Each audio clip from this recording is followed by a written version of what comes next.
ముఖ్యమంత్రి రేవంత్ రెడ్డి రైతులకు పెద్దపీట వేస్తున్నారని చెప్పారు. ప్రభుత్వ విప్ ఆది శ్రీనివాస్ రైతులకు నాణ్యమైన విద్యుత్, ఎరువులు, మేలైన వంగడాలను ప్రభుత్వం తరపున అందిస్తున్నామన్నారు. రైతులకు ఏకకాలంలో రుణమాఫీ చేశామని చెప్పారు. సన్నవడ్లు పండించే రైతులకు 500 రూపాయల బోనస్ ఇస్తున్నామన్నారు. రైతుల పంట పొలాలు ఎండిపోకుండా ఉండేందుకు 3 సార్లు ఎల్లంపల్లి నీటిని విడుదల చేశామని చెప్పారు. మిల్లర్లు రాష్ట్ర ప్రభుత్వానికి సహకరించాలని కోరారు.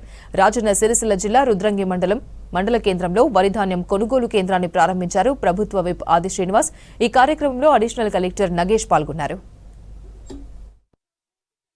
ఈ జిల్లాలో మిల్లర్లతోని మాట్లాడి మిల్లర్లకు కొనుగోలు కేంద్రాలు టైప్ చేసేటువంటి కార్యక్రమంలో భాగంగా ఈ జిల్లాలో కాకుండా ఇతర జిల్లాలో ఉన్నటువంటి మిల్లర్లు కూడా పంపేటువంటి కార్యక్రమం చేస్తూ రైతులు పండించినటువంటి పంటలు అత్యధికంగా ఈసారి వస్తున్నాయి కాబట్టి మిల్లర్ల దగ్గర స్థలం సరిపోతే ఇంటర్మీడియట్ గోదాములలో ఇప్పటికే రాజన్న సిరిసిల్ల జిల్లాలోని వివిధ మార్కెట్ యార్డులు ఉన్నటువంటి గోదాములు కూడా వీటి కోసం కేటాయింపు చేసే కార్యక్రమంతో పాటు అత్యవసరం అయితే రాజన్న సిరిసిల్ల జిల్లా కేంద్రం ఉన్నటువంటి గోదాములు కూడా వాడుకోవాలని చెప్పని ప్రభుత్వం ఉన్నటువంటి ఉన్నతాధికారులు గౌరవ మంత్రులు చెప్పినటువంటి సందర్భంలో వాటికి కూడా లేఖ రాయడం జరిగింది.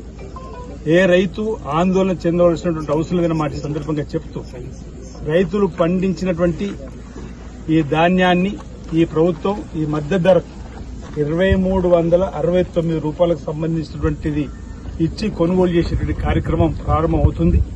మిల్లర్లందరికీ కూడా సహకారం అందించాలని చెప్పని కోరితే ఇప్పటికీ బ్యాంక్ గ్యారంటీ ఇచ్చిన వాళ్ళు 30 పై చిలుకున్నటువంటి మిల్లులలో 23 మంది వరకు ఇప్పటివరకు బ్యాంక్ గ్యారంటీలు కట్టిన క్రమంలో వారందరికీ కూడా అధికారికంగా ధాన్యం కొనుగోలు కేంద్రాలను వారికి అటాచ్ చేయడం జరిగింది. వారికి దిగుమతి అయ్యేటువంటి